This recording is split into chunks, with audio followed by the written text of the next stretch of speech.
নমস্কার, কেমন আছেন সবাই? বসুন্ধরা ব্লগের নতুন একটি ভিডিওতে আপনাদের প্রত্যেককে স্বাগত জানাই। আজকে রবিবার, আজকে আমরা একটা জায়গায় যাব বলে প্রস্তুতি নিচ্ছি। তো চলুন আজকে ঘুরে দেখাবো সেই জায়গাটি।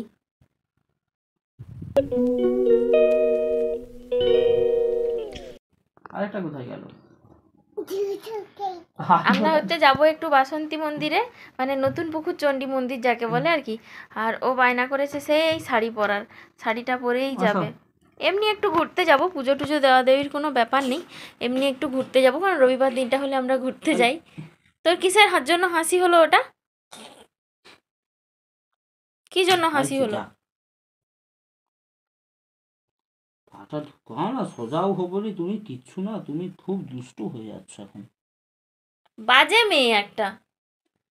ঠিক আছে, টুপি পরতে হবে কিন্তু। পরবো নাকি? দেখি কপালটা,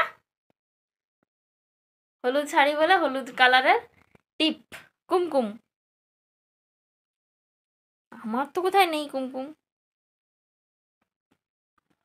এটা কিনে দিবে আমাকে? হ্যাঁ। তোমারটা একটু দিবে? না চলো। তো বন্ধুরা চলুন ওখানে গিয়ে আপনাদের সাথে শেয়ার করছি বাদ বাকি যা কিছু হবে। আমরা চলে এসেছি, একটু তাড়াতাড়ি বেরিয়েছি, খাওয়া দাওয়ার পরে একটু রেস্ট নিয়েছে ওর বাবা। তারপর হচ্ছে মেয়েটাও আজকে ঘুমোয়নি, সেই জন্য রাস্তাতেই ঘুমিয়ে পড়েছে।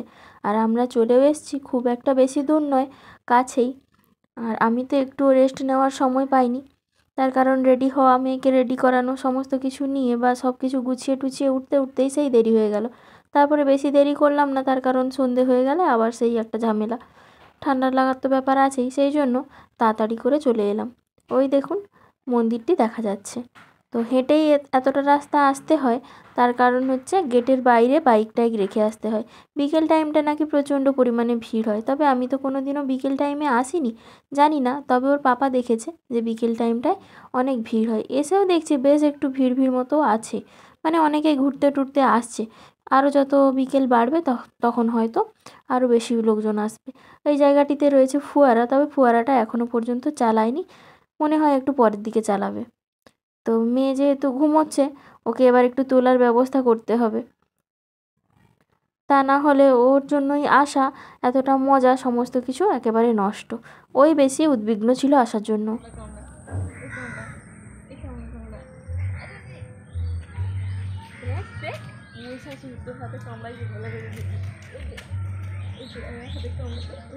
কামড়ে দিবি।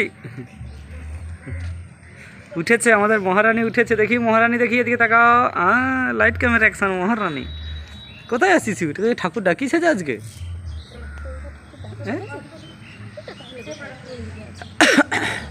ওই ভিতরে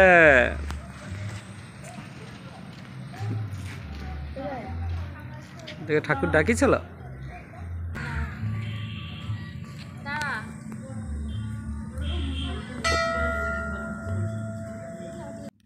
চলুন এইবার একটু পুকুরের দিকে যাই, ওখানে গিয়ে একটু হাত পা ধুয়ে তারপরে একটা জিনিস কিনে নিয়ে একটু মন্দিরের ভেতরে আসবো।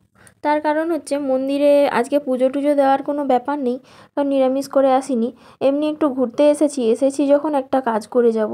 তো সেই জন্য একটু পুকুরে নেমে হাত পাটা ধুয়ে নিলাম। ধুয়ে নিয়ে ভাবছি একটা মানসিক করার জন্য ওখানে বেশ সুন্দর সুন্দর জিনিস পাওয়া যায়, তো এটা দিয়ে একটা মনস্কামনা জানিয়ে তারপর হচ্ছে বেরোবো।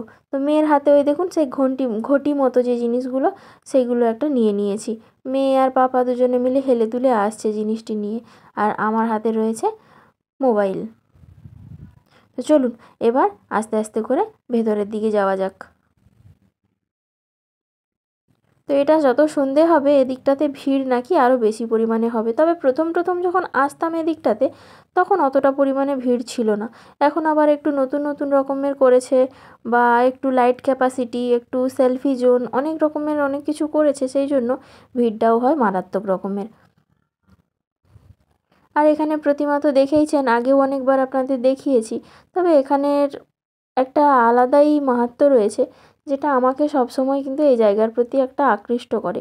এবং মেয়েও আজকে দেখলাম সকাল থেকে বলছে, একবার যা বললাম যে ওই জায়গায় যেতে চাই, ও দেখি বলছে যে হ্যাঁ যাব। তো ঠাকুরমশাইকে দিয়ে দিলাম সেই ঘরটি। ঠাকুরমশাই একটু ওই মায়ের পায়ের সিঁদুর বা একটু ফুল টুল আমাদেরকে দিয়ে দিচ্ছে। তো চলুন এই জায়গাটাতে সবাই এসে ওই ঘরটি বেঁধে যায় যে যার মনস্কামনা জানিয়ে। তো আমিও আমার একটি মনস্কামনা জানিয়ে এখানে এই ঘরটি বেঁধে দেব, যাকে বলা হয় এক কথায় মানসিক করা আর কি। তো অনেক দিনের ইচ্ছে ছিল যে ভাড়া বাড়ি যখন পেয়ে যাব তখন হচ্ছে এসে একটু এখান থেকে ঘুরে যাব বা এখানের একটু ফুল টুল নিয়ে যাব, গিয়ে কাছে রাখবো বা কিছু। তো সেই জন্যই আসা। তবে সকাল সকাল আসতে পারলে খুব ভালো হতো, তখন তাহলে একটু পুজো টুজো দেওয়ার ব্যবস্থা হতো। কিন্তু সকাল সকাল আসতে পারিনি, তার কারণ সেই শীতের বেলা মানে মেয়েকে নিয়ে উঠতে উঠতে প্রায় হয়ে যায় অনেকটা সময়। তারপরে আবার ওর খাওয়া দাওয়া স্নান করানো সব কিছু মিলিয়ে সেই দুপুর হয়ে গেল। আর এদিকটাতে একজন লোক সাইকেল নিয়ে বিক্রি করছে মাশরুম পকোড়া। মানে অনেকক্ষণ থেকে চিৎকার করে করে বলছে, বারবার এদিকটা থেকেই ঘুরছে, মানে রাউন্ড দিয়ে দিয়ে ঘুরতেই আছে ঘুরতেই আছে। তো ওর পাপা সেই জন্য বললো যে খাবে। তো 20 টাকায় এরকমই সরু সরু ঠ্যাঙের মতো 4 পিস দিচ্ছে। আর স্বাদে টাদে সেরকম কিছু নেই। লোকটার চিৎকার যেরকম পরিমাণ ছিল যে দারুণ দারুণ বা কিছু, সেরকম কিছুই নেই, শুধু ঝাল আর শুধু মাশরুমটুকু রয়েছে।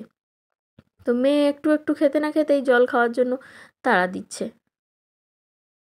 এইবার চলছে ওদের বাপ বেটির ফটো সেশন। মেয়ে তার নিজের মতো করে দেখুন এদিক ওদিক বসে সে তার পোজ দিচ্ছে, আর তার পাপা তার ছবি তুলে যাচ্ছে, আর আমার দিকে মাঝে মাঝে তাকাচ্ছে আর মুখ ভেঙাচ্ছে দেখুন। তো ওরা তার ফটো তুলতে থাকুক, আর আমি এদিকটাতে গাছগুলোকে দেখে নিই একটু। গাছগুলো দেখুন অসম্ভব সুন্দর দেখতে। আর এই ফোয়ারাটা কিছুক্ষণ বাদেই হয়তো চালিয়ে দেবে, মানে একটু সন্ধে সন্ধে হয়ে এলে হয়তো চালাবে। আর গাছগুলো কিন্তু অসম্ভব সুন্দর দেখতে। ও বাবা, এদিকে আবার দেখি একটা সুন্দর সেলফি জোন করেছে, মানে ওই প্রজাপতিটা করেছে। এটাও নাকি অনেক দিন হয়ে গেছে, আর দেখেও মনে হচ্ছে বেশ কিছু দিনের হয়তো, তবে আমি এদিকটাতে দেখিনি কখনো। তো যাই হোক, ওই দিকটাতে ঢুকতে পারলাম না, তার কারণ দুজন ছেলে ওইখানে ঘেরে বসে রয়েছে।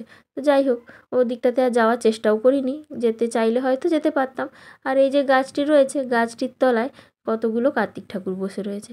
আর এই দিকটাতে দেখুন, এই দিকটাতে কত সুন্দর ফুলের বাগান, যেদিকে তাকাবেন সেদিকেই ভালো লাগছে। এদিকে আবার অনেকে কাপলরা ঘুরতে এসছে, আমাদের মতো সত্যিকারের বিবাহিত কাপল এবং অবিবাহিত অনেক কাপলও এসছে। তো তারাও এদিক ওদিক ঝোপে ঝাড়ে যেখানে পারছে বসে গল্প টল্প করছে।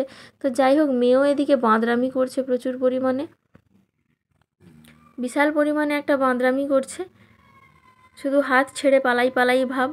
আর এই দেখুন, ফোয়ারাটা কিন্তু এবার চালিয়েই দিল, অসম্ভব সুন্দর লাগছে দেখতে। তো যাই হোক বন্ধুরা, আজকের ভিডিওটি এই পর্যন্ত। আপনাদের সাথে দেখা হবে খুব শীঘ্রই আমার পরবর্তী আরেকটি ভিডিওতে। সবাই ভালো থাকবেন, সুস্থ থাকবেন, সাবধানে থাকবেন। দেখা হচ্ছে কাল।